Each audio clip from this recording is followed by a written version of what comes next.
दरम्यान मार्करवाडीमध्ये येणं चुकीचं आहे का असा सवाल देवेंद्र फडणवीसांना पवारांनी विचारलाय। मुख्यमंत्र्यांनी स्वतः मार्करवाडीला भेट द्यावी असंही त्यांनी म्हटलंय।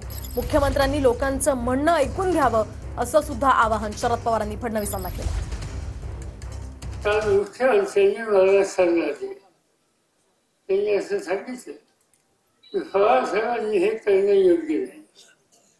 काय चुकीची गोष्ट की तुमच्या गावी येणं चुकीचं आहे, तुमचं म्हणणं ऐकून घेणं चुकीचं आहे।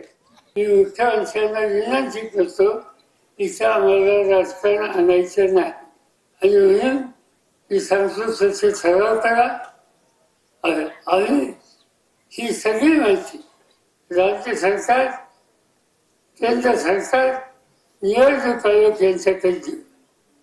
शक्य झालं आणि मुख्यमंत्र्यांनी मान्य केले तर मी त्यांना विनंती केली की तुम्ही स्वतःला गावात या, लोकांचं म्हणणं ऐका, महिलांचं म्हणणं ऐका आणि त्यांच्या म्हणण्यात चर्चा असेल तर ते दुरुस्त करायच्या संबंधी त्यांना सरकारने द्या।